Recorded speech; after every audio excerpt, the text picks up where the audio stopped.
every breakthrough begins with a bold idea. This is Indian Tech Icon Spotlight. I'm Sheetal Acharya, and let's welcome on the spotlight today Tanya Sharma Moore, who is a powerful leader and a respected voice in tech transformation, inclusion, and innovation.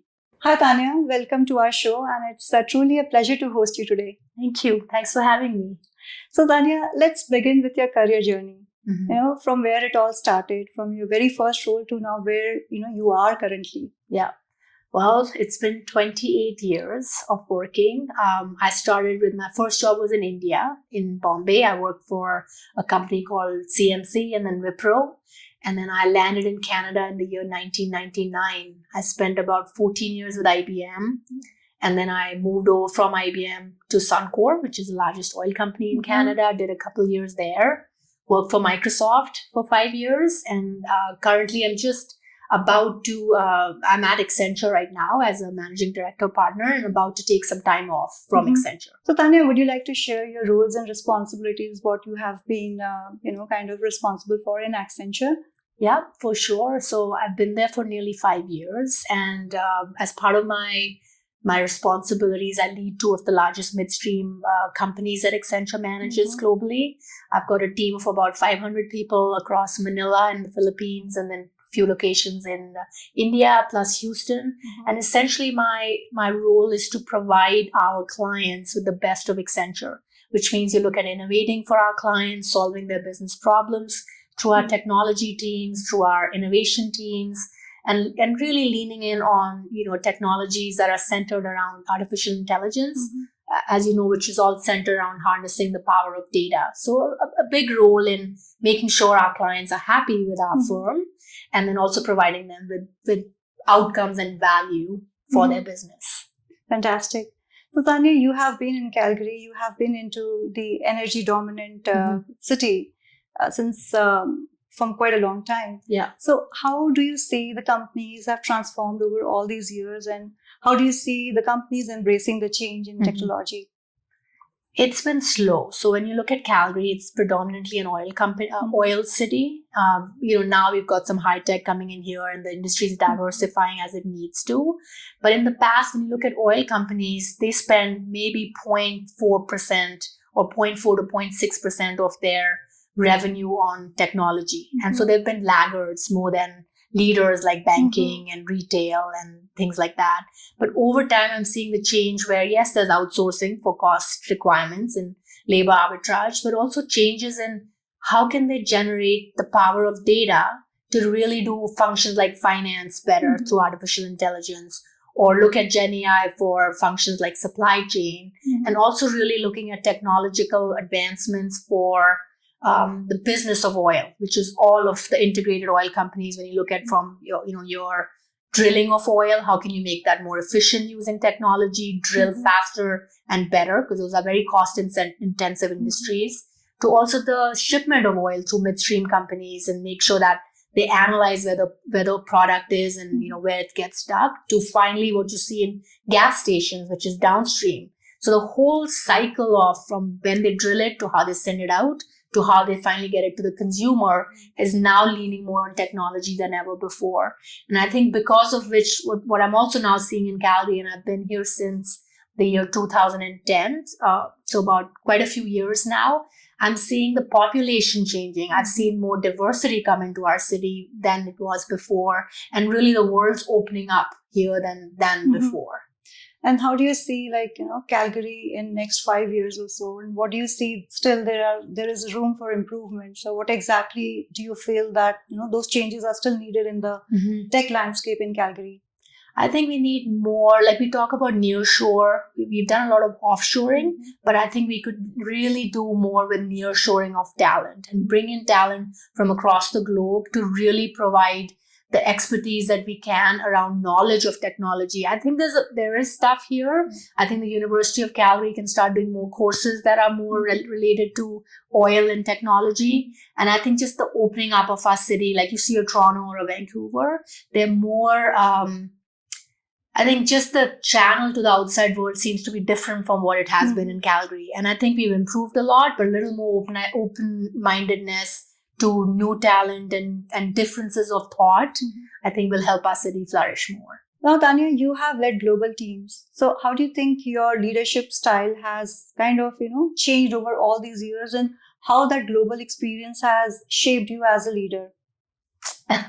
It's been fun. It's been a journey, and it's taken time to truly understand differences and different cultures, right? As the world's getting smaller, I feel that there's no one way of anything at all. So growing up in India, having a couple years of working in Bombay, just a different work pace, a different style of working, to then landing in Vancouver. Vancouver is a slower style of working compared to what it was in Bombay. So a pace where I was like, go, go, go, had to be slowed down a little bit, a little more questioning style, a little more asking style. And then that developed into a leader, which was, I am very driven, but a leader that was also listening a bit more. And age taught me that too. When you come to Calgary, it's a very, you aim after, but you shoot first. So again, a very different cowboyish, culture. And so learning what that meant, it's not good or bad, it just is. And then when you deal with teams that are sitting back home in India, they have a different pace of working or a different style of how they look at hierarchies or bureaucracy. And then the Canadian culture is different. And then I have teams in Houston that actually have a complete different way of thinking. So I think in all of this, the more globally astute one is and the more cultures one embraces, because that's the world today, I think the better leader one becomes.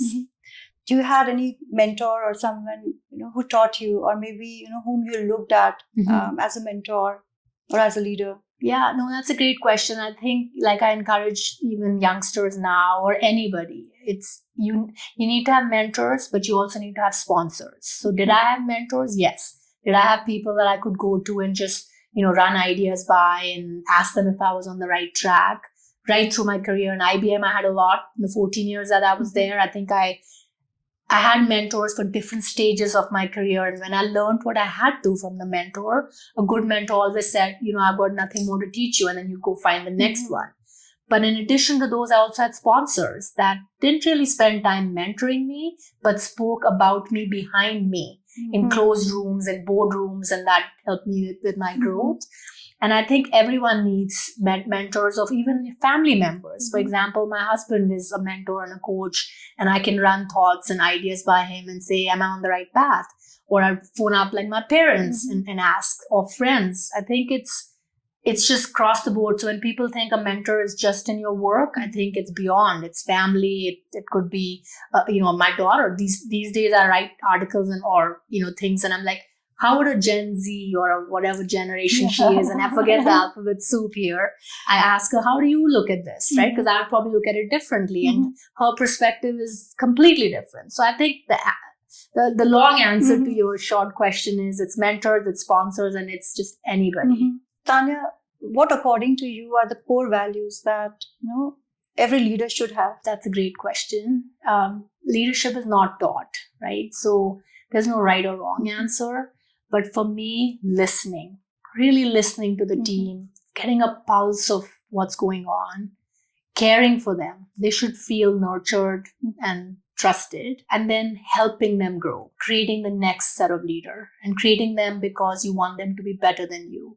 So I think these are, I would say, my top three things: the listening part, caring, nurturing, and then growing leaders is important as you lead.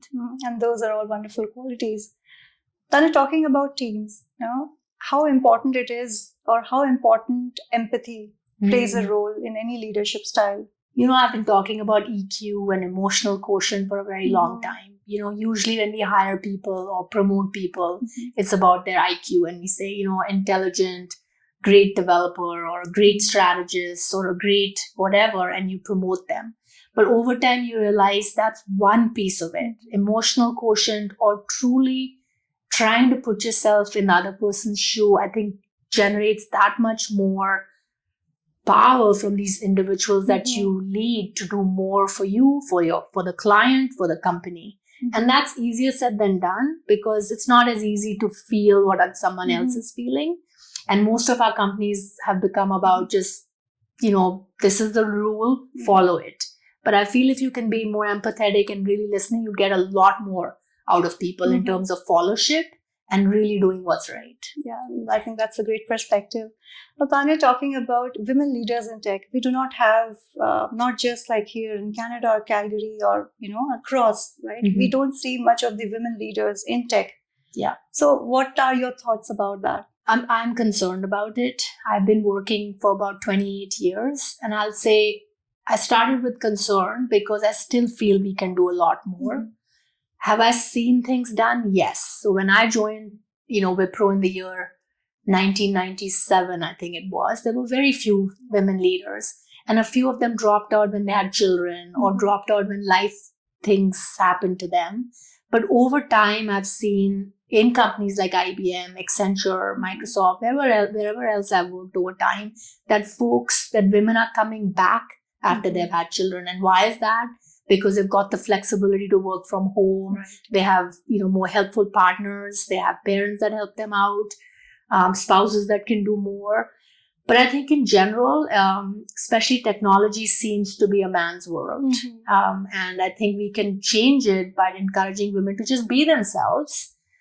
Start in the STEM level of math in school, science in Mhm. school, engineering, create the talent pool there, and then have them join the workforce and really contribute. Because I really feel women do have this left and right brain, and they have this empathy that you talked about before, and they can truly be strong leaders. We just have to encourage it at the grassroots level.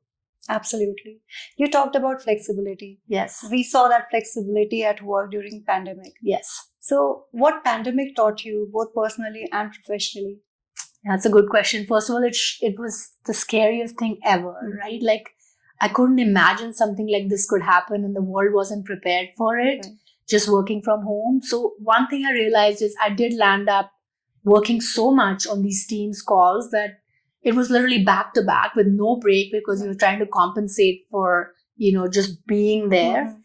And I realized that that's okay, but then you landed up having posture problems and whatever, and that was a minor part of it.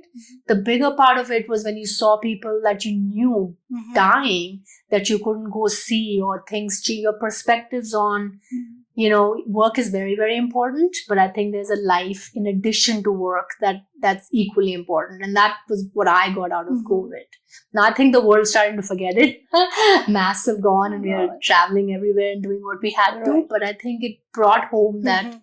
work is important, but there's life Life. beyond that's Mhm. more important. So, Tanya, if you have to give one piece of advice to the aspiring leaders or aspiring women leaders in tech, what that advice would be? I'd say just be yourself, right? Be yourself, be authentic.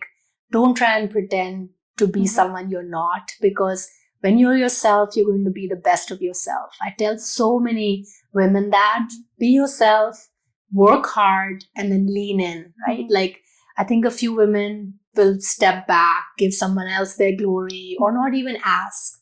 I'd say lean in, ask for it, and just work for it. Mhm. But be yourself. Don't try to be a man, because you're good as you are, Mhm. and roll with it.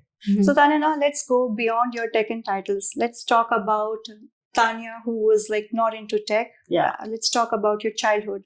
Yeah. Yes. The baby Tanya, or the shy Yeah. Tanya sometimes, or the tomboy Tanya sometimes. Oh, is it? Would love to hear Yeah, that. I used to climb these trees. My dad was, in the Indian Army, and he was posted in Clementown in Dehradun in UP. And I remember we had these trees in our backyard. And I remember at that time reading some Hardy Boys or Nancy Drew or Enid Blyton's, right? And sitting on those trees with like a Coca-Cola, and really like just a very interesting childhood in across India as I grew up, with dad getting transferred everywhere. And there was no title in mind. There was no technology in mind. It was just trying to, be the best of myself. I remember one story my parents remind me fondly. I was in Convent of Jesus and Mary in Dehradun at the time. And I think I was head girl. I was in grade 5. Wow. And I went and punished my own class, made them stand up on the chairs. I'm not sure why. And I jumped out of the window right into the principal's face. And so I was quite a little naughty child as I grew up. And then, I guess with dad moving around the country, I've seen change 10 plus schools across the country, which made me who I am as a person. And I was also a sports athlete, so I was given a scholarship by the Sports Authority of India because I happened to be the fastest 100-meter sprinter in my age category. Wonderful. So I went to a boarding school for a few years, hated my coach who made me run as much as he did, so switched to tennis, but had a lovely childhood and with sports, with family, and a lot of love. So are you still in touch with any of your friends from your school days? I am. The advantage in my life is I've had my best friend from grade 5 is still friends with me. Whom you punished? Yes, whom I punished. So you're now talking about friendship that's like years old. Yeah. I don't want to tell you how many years because then you know my age, but years old. And then because we changed schools, I've had friends that have stayed and across the country. I've had friends from my boarding school that are still in touch now. My undergrad, which was in Lady Shri Ram in Delhi, my MBA. It's so just a fascinating bunch of friends across the world. Wonderful. Yeah. And talking about your, the graduation days and your masters, how was that? I mean, what kind of student you were during that time? A little bit of a studious personality, despite the naughtiness in the younger ages. A little bit of a studious personality that was quite ambitious. I'd say my first year in LSR didn't go well. Right, I was doing economics honors. First year, you got the freedom, and didn't do well, and that gave me a jolt. So in the second year, I did buckle up, studied harder. And in the third year, I landed up repeating some of my first year papers just because I wanted to increase my grades and landed up doing well overall. But yeah, the first year was a lot of fun, less work. And then from there, you know how it is. To do your MBA, I think I gave my IIM exams and all of those. And I landed up doing my MBA at Symbiosis in Pune, which was fun in itself. I had a kinetic Honda and I remember having a few accidents driving on those roads in Pune, but MBA was fun as well. So yeah, all fond memories of both my undergrad and my masters. Beautiful. And you still carry those memories? I do. The memories, the learnings, the friendship, the masti, all of it. Yeah, absolutely. And Pune is like one of the most lively cities, especially for students. Yes. Wasn't it called the Oxford of India? Yeah. Right. So I remember having paranthas in the middle of the night at Nando's Parantha, whatever it was called. Yeah. While studying. Just Chaitanya's, I was believe. It Chaitanya? I don't know. Yeah, like all of that. But it's a beautiful city. It is changing now, but I have fond memories of it for sure. Beautiful. I too have a similar kind of connect, so I'm able to relate. Yes. Yes. But thanks for sharing all those fond memories with us, Tanya. And let's talk a bit about your family members. Who all are the key members in your family?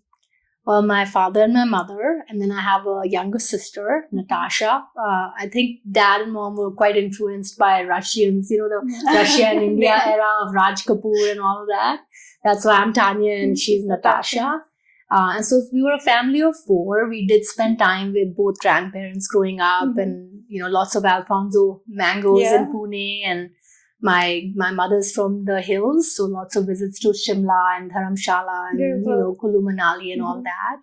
And then just having my sister around was like having a friend growing up together. So just the 4 of us, and I now have a beautiful 19-year-old daughter and my husband Paul. So it's a compact, beautiful family, and I'm grateful for them. Yeah, that's truly wonderful, and thanks for sharing that with us, Tanya.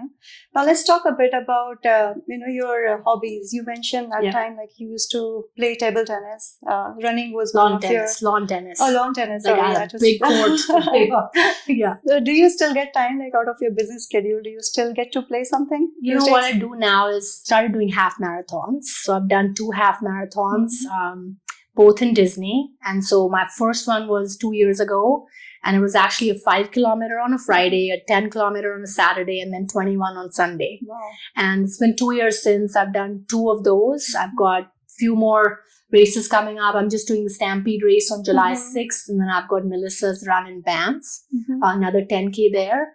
Do I get time to play tennis? Not as much, but I'm planning to join a tennis club here soon and do more of that. And then pickleball seems to be the new thing. So maybe I'll get more into pickleball as well. So Tanya, we are almost nearing end of our wonderful conversation. And at the end, we have a round called as the rapid fire round. And I'm going to ask you some questions. And would expect some quick answers from you on Okay. those.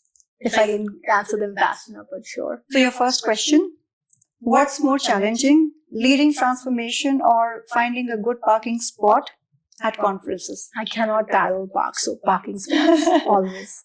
Okay, the next one, what would your autobiography be titled? Brave and bold. Lovely. Next question, what's your personal KPI for a good day? That I've generated value to my clients Mhm. and for my people. Lovely.